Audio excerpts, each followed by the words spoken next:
Hi, and welcome to Wealthy Living Conversations. I'm Lisa, your host and founder of Wealthy Living. It's here that I connect with a variety of humans to have inspiring and insightful conversations where I do my best to draw out their stories, knowledge, actionable ideas, and wisdom to help you live a meaningful, connected, and well life, both personally and professionally. So today I'm chatting with a wonderful woman, a truly inspiring and resilient woman, Izzy Elfa. She is a Malaysian native based in Sydney, Australia. So welcome, Izzy, and thank you for joining me today. Hi, Lisa. Thank you for having me. Yes, so as you know, as you all know, in different times of your life, you will have experienced that life is messy. And for Izzy, it's actually been really quite messy. But she's found a way to embrace the beauty in the mess and to find more peace and calm in her life through making art. So, Izzy, I'd love if you could tell the listeners a little bit about your story and what brought you to Australia. Okay, so I come from Kuala Lumpur, Malaysia. I've always wanted to live abroad, but because I come from a very strict family and being the only girl in the family I have three older brothers, so my father was very strict with me. So as I grew older, I couldn't really live on my own again because in my community, it's like you live with your parents until you get married, and sometimes even after you get married, you still live with your parents. So I was like, nah, I can't do that.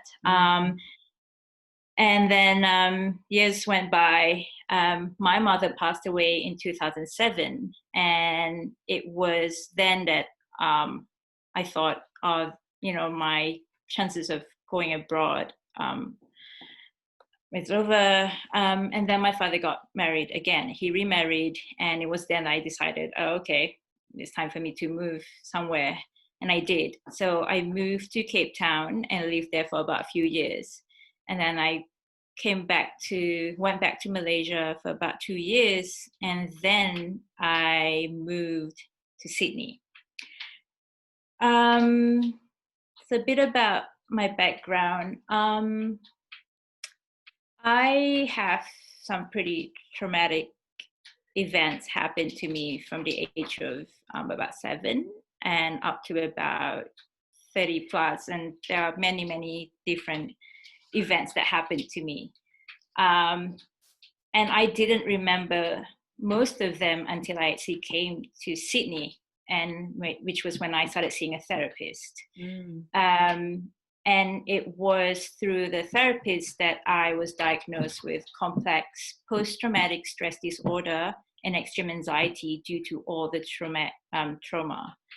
And then the following year, I was diagnosed with this in 2016, late 2016. And in early 2017, I was diagnosed with DID, which is dissociative identity disorder. And through the therapy sessions, I discovered that I could paint. And it was then that I realized I could make something out of my artworks.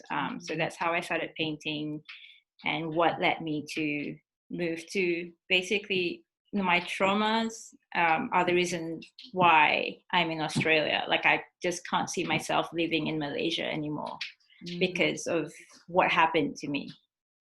Yeah. Wow. Thank you for sharing that. And I know that, it's been a really difficult journey for you, and there is a lot of freedom for you coming to Australia. So I welcome you here, and I hope that this country brings you so much of so much healing, and it seems to be doing that in a lot of ways already. So that's amazing. Yeah. So when you say you discovered art through your therapy, what do you mean by that? Um, I've always known. I mean, I never saw myself as someone who was creative person. My brothers are. They are all creative people. And I remember growing up, I was like, oh, I wish I could draw like, my brothers. I wish I could design. But, I think because of part of the childhood trauma that I had, that I experienced, it led me to believe that I wasn't good enough for anything, that I couldn't do anything. So I never really tried. I think, in secondary school, I was like pretty much, I got A for art and stuff like that, but it was nothing I concentrated on. So during one of the therapy sessions, I went to the center, and then they had some paints and canvas and whatnot. So I told my therapist, like, would it be okay if we talked while I painted? I just want to splash some colors, some paints. And she was like, yeah, sure. So we did that. And I remember I was just splashing the paint, and I was just talking to her and screaming and crying and swearing. And an hour later, I felt so exhausted, and I was like, oh, okay, we're done. And then she was like, did you look at what you just did, what you just painted? And I was like, yeah. And then she was like, she was like, that's actually very, very good. And the colors you chose. So I was like, oh, yeah, whatever. Didn't think much about it. And then she's like, would you like to leave it at the center for the women at the women's center? So I said, yeah, sure. So I left it there, and then the following week, apparently people were praising the art piece, and then I decided to just continue painting. I told my partner, and he was like, okay, we gotta go out and get you some supplies. So I did. We did. And it was from there on that I started painting, and I started sharing it online on my social media, and people started commenting, and I also shared them, all my artworks, in a particular Facebook group. It's called a Stand-in Family. It's for those who are queer, and they feel like they don't have, their real families are not supporting them for being a particular way. So all these people were supporting me and encouraging me to keep going. And it was from there that I sold my first few paintings. And when I told my friends, they were like, oh, so you're an artist now? And I'm like, what, really? So that's how it all started. Yeah. Yeah, what an amazing story, and congratulations. That's incredible. And just following that path, and I suppose, I imagine that it has helped you bring more self-trust and more self-love and more confidence into your life, being able to, especially with the external validation, that people are really enjoying it and really liking what you're painting. It gives you that added inspiration. Yes, definitely. And I think for the first time ever, um, I felt supported, and I don't know, like, yeah, I felt very alive, even, like. And it's not so much that, I mean, everyone wants validation, especially if you've gone through childhood trauma, and then every other thing, you want an external validation. But this, when I first got them, it was just different for me. Yeah. I felt as if people understood where I was coming from, and they could relate to my artworks, and that felt amazing for me. Absolutely. Just the connection that you're able to bring about through your art. So if we could just take a little step backwards, and you sort of said to me that, one of the things that happened when you went to see the therapist here is that you got diagnosed with complex post-traumatic stress disorder and with DID. So for those that don't know, DID is formerly known as multiple personality disorder. Yeah, that's right. I think in Australia, that's probably what people would remember or know it as, and it's only obviously becoming more common with the new name. if you don't mind, I'd like to just explore a little bit about DID, because Yeah. I think for a lot of people, they might not know what it is and what it is for you, because I think it's Yeah. different with different people. Yes, it is. So DID is a rare condition, mental health disorder. I think in general population, it's about 0.1% to 1% of people that have DID. Mm. So I am very sure people are familiar with the series United States of Tara. Yeah, I loved it. Yes, so it's pretty much like that. I mean, it is like that. So I was quite shocked when I was diagnosed with it. Only it wasn't because I didn't know it doesn't or didn't exist. It was just like, oh, like shit, what do I do now? Because it sounded so serious, and then I realized it was multiple personality disorder, which obviously I'm so familiar with before, because all the Hollywood have portrayed so many characters with DID or multiple personality disorders. So it made sense to me that I have DID, because I would in the past hear voices, or my friends or my family would tell me there are certain things that I did and I just don't remember doing or saying.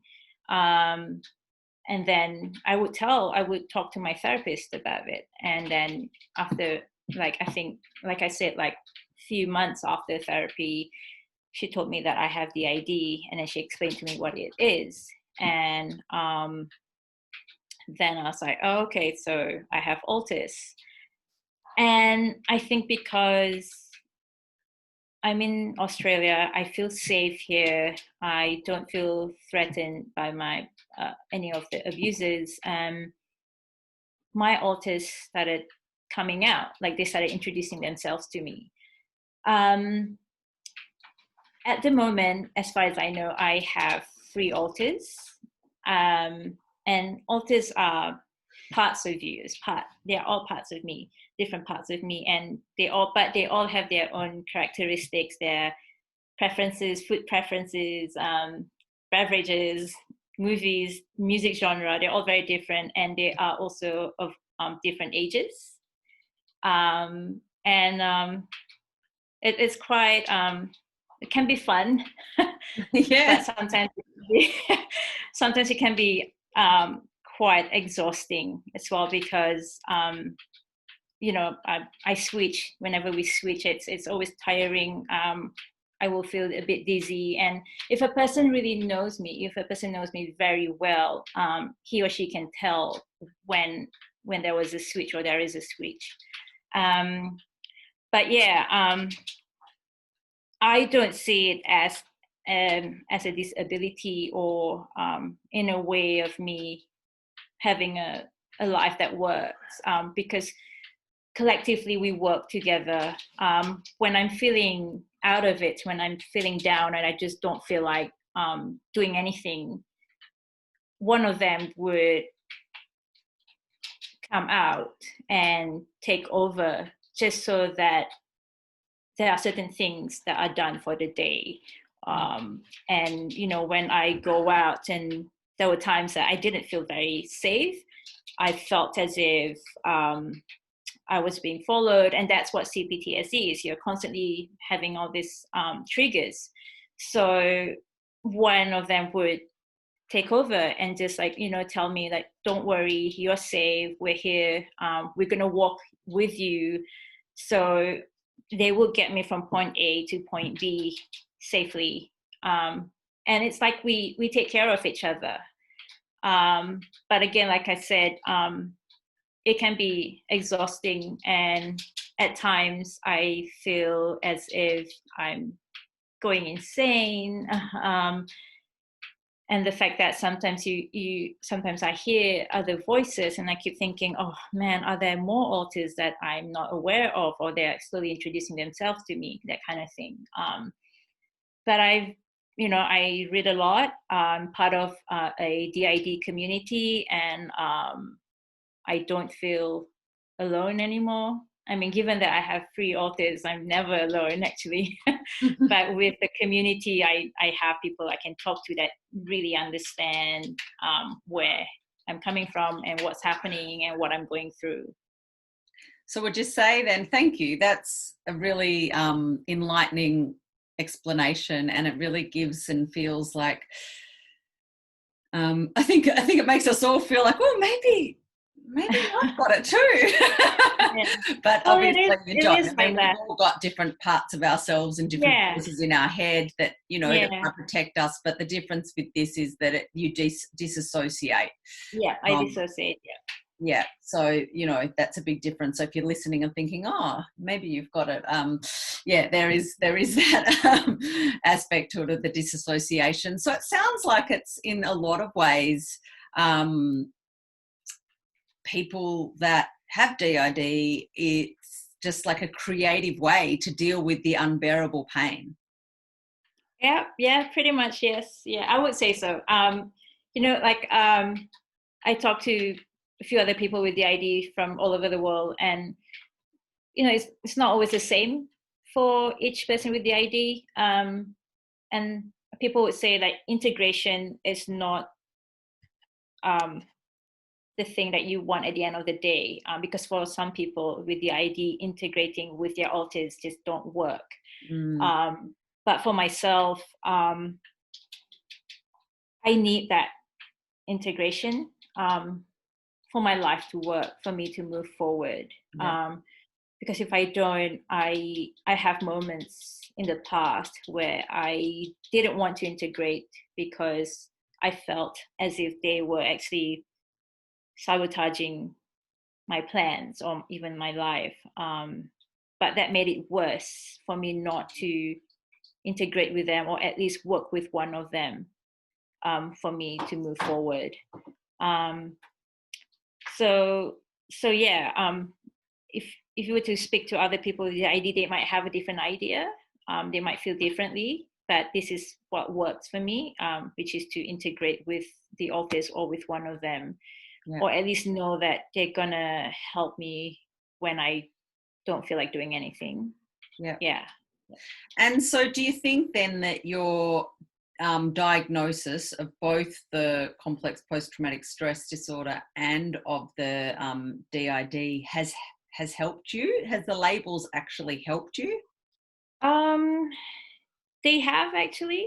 The labels have helped me understand myself better, and also, I understand or understood why I did certain things in the past and how I reacted. And even now, with the labels, I don't use it as an excuse, but at least for myself, I know, oh, okay, I'm reacting because of my past, because of what happened to me, because I wasn't loved enough, I wasn't given much attention, or I was, abused, I was pushed around and stuff like that. So the labels help me understand myself better and help me plan my life in a way. Like, they've been really, really helpful to have the labels. I guess for some people, even myself actually in the past, I just didn't like labels. I don't like to be called a certain thing, but through therapy, I learned that for myself, labels, they do help me to focus on what I need to do so that I can have a life that works for me. A life that I feel safe in, where I feel I can be free to be myself, which is why being in Sydney has been amazing, because I am able to go out freely and enjoy the company of men and women, and without having to hide who I am, without having to watch what I eat or what I drink, because I come from a Muslim background. So it's been very, very good being here, and to have those labels, they have been huge help. Yeah, that's really interesting. And I think it sounds to me like, from what you've just shared, that they've really helped with self-compassion. Yeah. Yes. Yeah, beautiful. So if we move a little bit more onto your art and your creative process, how do you think that the creative process has helped you with your mental health and your well-being? Art has helped me tremendously. I paint when I am processing a flashback or a nightmare, or even when I feel angry and I need to express it, I paint.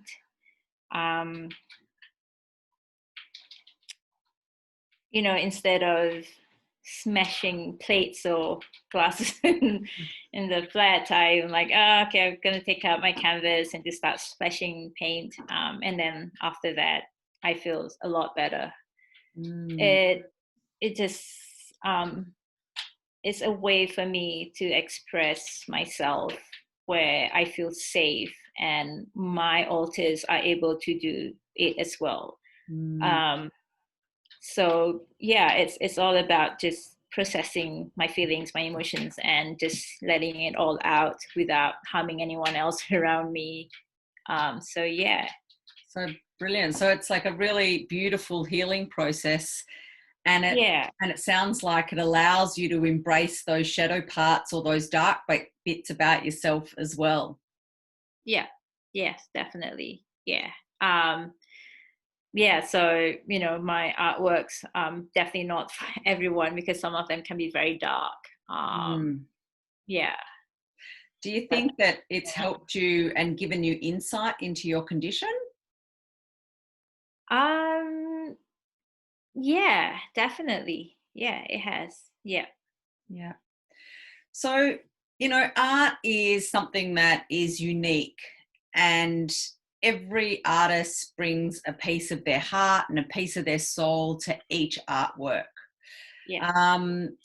But your paintings are especially unique because, as you shared with me off air, that sometimes you bring four or your three or whatever different alters to one piece. So how do the alters come out in your paintings? So sometimes when when I start the process, like I have the canvas, and then I have the colors, and I start painting. And while I am processing or thinking of a particular event that happened to me, I tend to dissociate. And that is when one of the authors would switch, we would switch, and then they would continue. And then, I don't know, half an hour later or something, it's done. And it's a work of me and another author, or sometimes, like I told you off air, collectively all four of us would work on an art piece, because each of us, we are processing our trauma. So I'm not sure if I said this earlier. So each author is of a different age, where the trauma, the abuse happened. So each of them process the trauma, and so when we work collectively, the outcome of the art piece would be like, I don't know, like it's you. I think if you really look at it, you can see it's a work of four different people. Yeah. So that's why all of my artwork, they are of different types of medium tools. It's never the same thing. I don't work with just palette knives. I don't work just with brushes. It's always different and kind of bizarre and all over the place, because all of us will work on it, or one of us will, or me and my little will work together, so it will come out different all the time. Yeah. Wow. So Yeah. it's super unique, amazing. So you're saying that they all have their own distinct style. Do they all Yes. like to paint together, or do they prefer to paint on their own?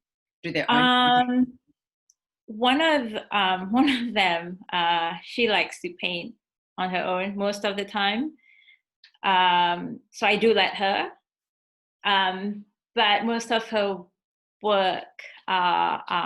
most of her work are pretty dark, very red, very black. So not that I'm not happy, because that's her way of expressing herself. Like, she needs to get it out. But I haven't shared all of my art pieces with people, only because I think they might not be able. I think, to be honest, it's because I don't want them to judge me for all the things that happened to me. But then I realized, you know what? If they don't get my art, they just don't, and it's okay. Great, like, whatever works. Because Yeah. at the end of the day, it's all about me and my alters and what we are expressing. And if someone can relate, great. If someone thinks it's over the top, or they think it's ugly or whatever, it's great as well. Like, I don't mind. Yeah. It's, to me, at the end of the day, it's all about us processing and expressing ourselves, and that helps us to move forward, rather than just sulking and being like, oh, I don't want to get out of bed or whatever. So I paint so that I can get my day started. I can move forward. Like, I love the words move forward, because it's so important to me, because I feel as if I've been holding myself back because I didn't know what was going on with me until I was diagnosed. So yeah. So do you think that the alters are aware that they share the body with other artists? So like I said, because I integrate with most of them, so yes, they do. Yep. Yeah. One of them, she doesn't like to be called an artist, because she just doesn't think she is. But we tell her to just deal with it. Absolutely fascinating. So how do you know which voice to listen to when you're doing an art piece?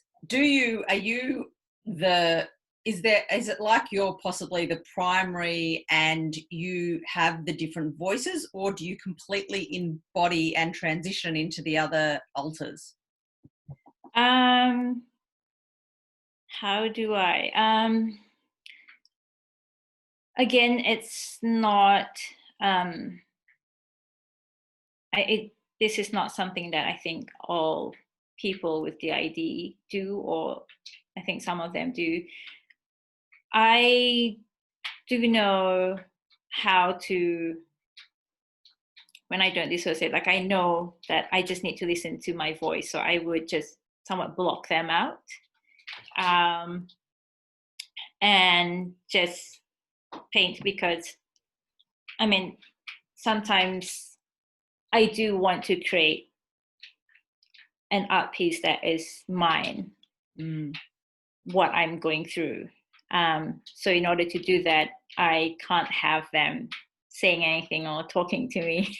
No, Izzy, Yeah. not the red. Use yellow. So I do, like, before I start painting, I would say, look, okay, guys, we have to have a meeting right now. I need to paint. I need to express myself. So I don't need all of you to interrupt or tell me, oh, no, not that color, kind of thing.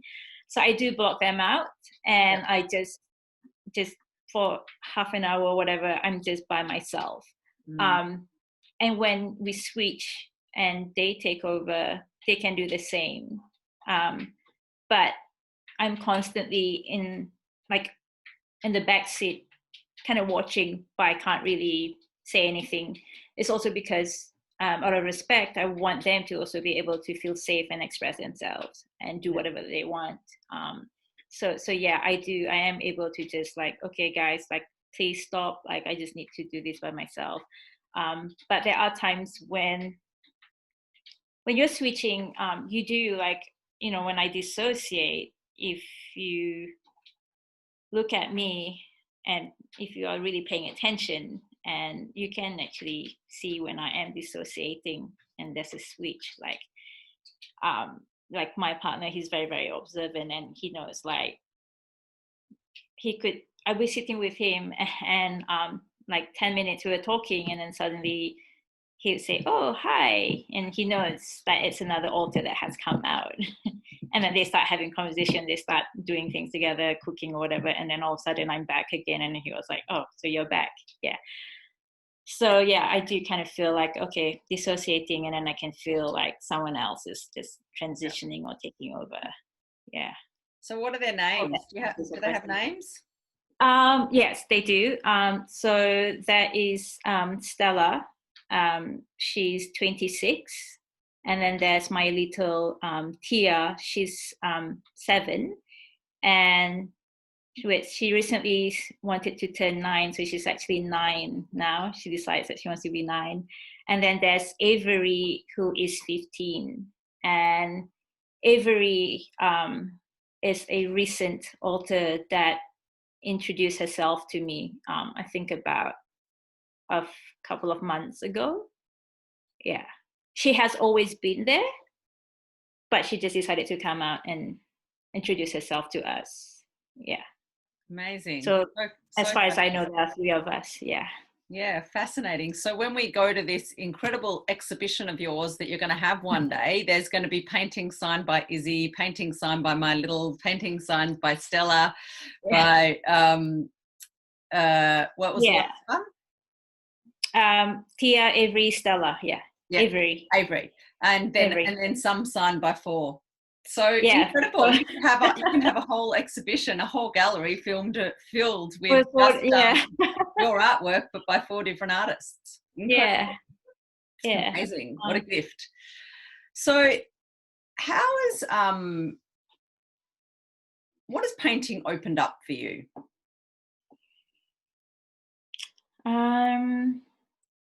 That I can be free, that I am finally safe.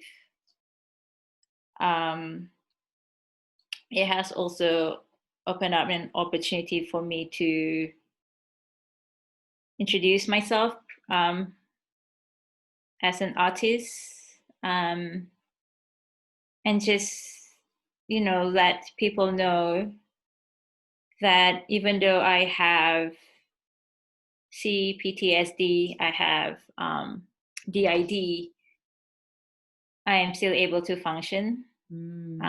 Because I think most people feel that a person with mental health disorders or issues, they aren't able to live a life that works for them. And so far, my art has told me that I can.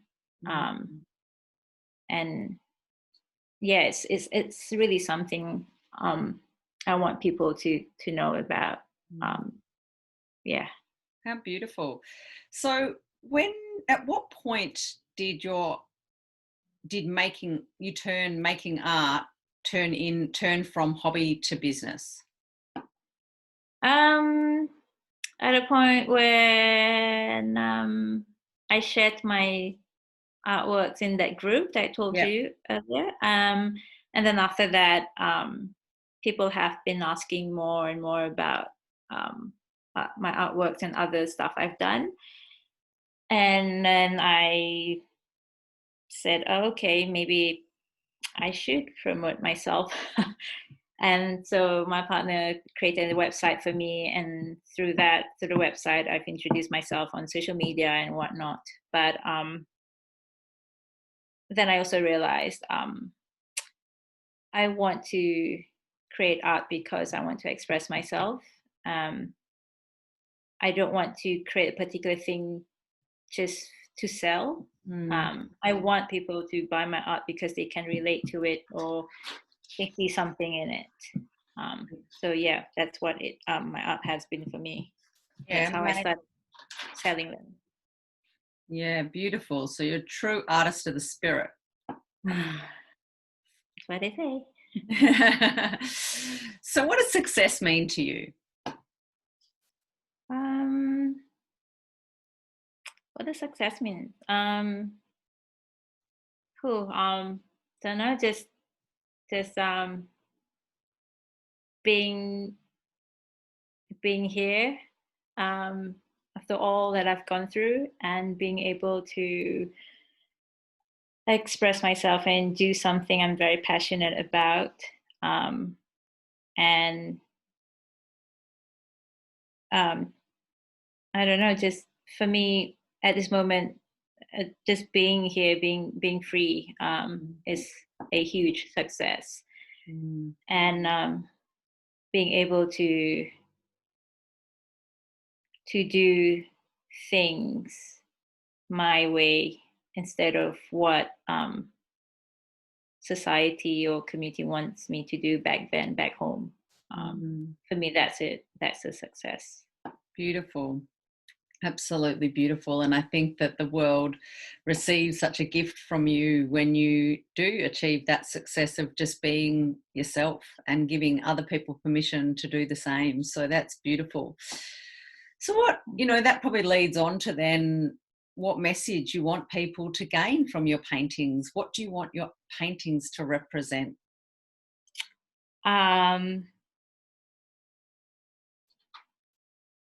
Freedom, beauty. You can do whatever you want to do if you put your mind to it, put your heart into it. Yeah, it's just something like that. Haven't really given it a thought actually, but it is about just being able to be yourself and do what works for you rather than what people want you to do or expect you of you. Yeah. And as do you think part of your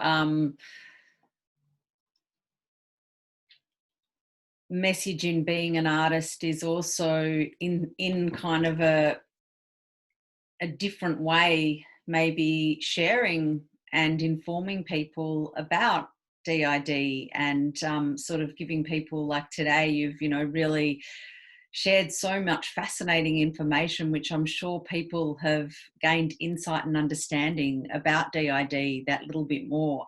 And do you think that because your altars all do come out in the painting, it gives that opportunity to also educate in a way? Yes, yeah, definitely. Yeah. I think not many people know a lot about DID, and I would like to not educate, but I would like to share my my experience with DID with people. I want them to understand what it's like for us, and that it's not as bad or as crazy as what Hollywood tend to portray people with DID. We're not scary. I would like to do that. And I think my art is one of the ways I can, I guess, make people understand more about DID. Absolutely. Absolutely. I think it's a fabulous way to help people understand more. It's really non-confrontational and not, it's a really beautiful way of sharing by sharing, even the story of different people that have come out in different paintings. So yeah, thank you. That's beautiful. I just love how you're honouring your unfolding story, and I'm sure by sharing it you're giving others people permission to do the same. So thank you so much for your courage to chat with me today. Oh no, thank you for having me. This is actually the first time I'm talking about my art, my story, and also my diagnosis of DID. So it's yeah. Oh, Thank you. well, it's been an absolute pleasure and privilege, and I absolutely adore your vision and the way that you're making art. Um, is really enables you to really connect to yourself and using it as a vehicle to connect with others and bring about change. Thank you. So, Izzy and I would love to hear from you. So, what's your biggest takeaway from today's conversation? Leave us a comment and let us know. And if you'd like more information on Izzy, be sure to follow her art on her Instagram and her story on her blog. Maybe, Izzy, if you can share what those links are. Yep, sure. So my Instagram is Izzy Elfa, IZZYELFA, and my website is izzyelfa.com. And the blog? The blog is it's easyontheeye.wordpress.com. IZZYONEYE, easy on the eye. Yeah, wait, Cool. I didn't spell that right, but yeah. And I'll put all of those in the show notes below anyway. So Awesome. If you've enjoyed today's episode, please share it with your friends and subscribe for more conversations with wonderful humans whose stories, knowledge and actionable ideas and wisdom can help you live a meaningful, connected and well life, both personally and professionally. Thank you so much for watching. I'm Lisa, and I'll catch you next time on Wealthy Living Collective Wisdom Conversations. And always remember, connection is medicine.